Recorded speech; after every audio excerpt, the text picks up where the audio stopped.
So andito tayo sa Manggahan. Ayan, so ituturo ko sa inyo kung paano mabilis makapunta sa C5. Ayan, so yung mga iba alam niya na to kasi sikat naman tong lugar na to mga boss. Alam niyo na.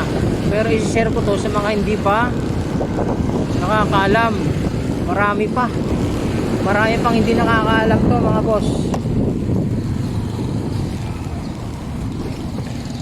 Kaya i-share natin mga boss. Right. Yan tayo. Yan, sa Amang Rodriguez.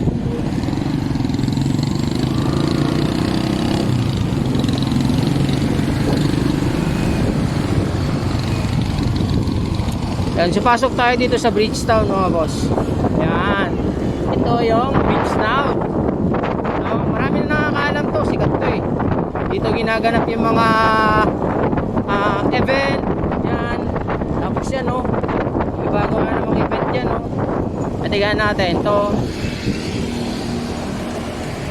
Maluwag eh. Ayan o. Oh, makikita nyo yung tent doon. Yung tent doon o. Ayan, yung tent doon, puti. Oh. Di ba? Oh.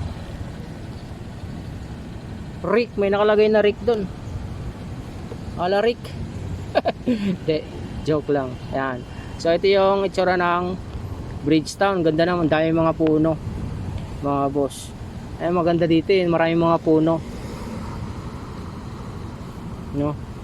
Hindi mo napipilter niya yung mga usok sa may kalsada papunta rito. Ayan o, di ba? Alright. Ayan. So, diretso na tayo mga boss. Papuntang C5, no? Pero pag ayaw mo naman, okay, gusto mong pumunta dyan sa mga building na yan dito. Dyan, mga building na yan, dito ka rin dumaan. Ayan. I-explore nyo itong kalsada na ito mga boss. Marami nga ito. Tatlo ang lusutan nito. Tatlo. Yan, siguro pag naayos pa yung mga yan, marami lulusot dito. Kailangan dito 20 speed limit ka, pero hindi nasusunod ko mga boss. Kaya madadaanan mo na to. Superman. May Superman pa dyan.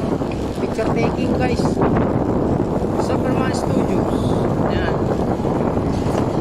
Ayan yung statue. Ayan.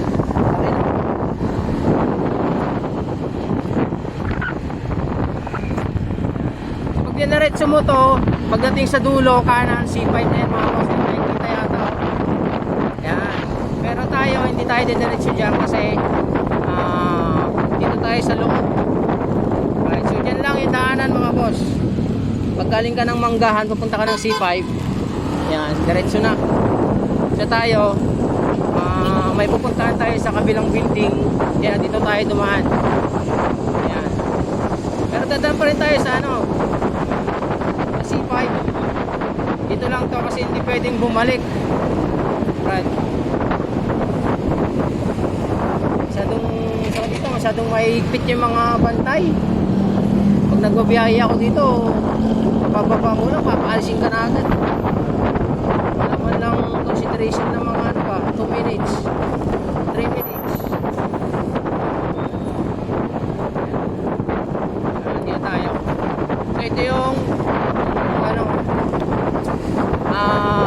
pangalawang lusutan.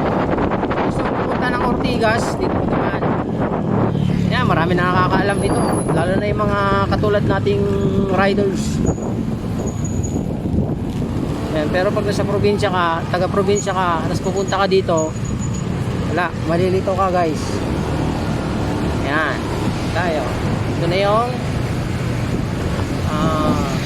service road ng Ortigas Avenue. Yan, dito na magsisimula yung Ortigas Avenue mga boss. May NCAP dito, huwag kayo, kaya bawal pumunta sa bike lane. Alright, so ito pwede naman kumanan, huwag lang kumaliwa. Yan, kanan tayo. Yan, walang violation yan ha. Alright, nakalusot na tayo. So ito yung papuntang Libis. Kung dinaretso natin kanina, hindi tayo makakabalik dito, dulo. Kaya dito tayo umikot mga boss. Yan. Kanyang umapak sa bike lane. Si kuya, umapak. Sinabihan ko nang wag umapak eh. Alright, so dito na tayo sa ating destination mga boss.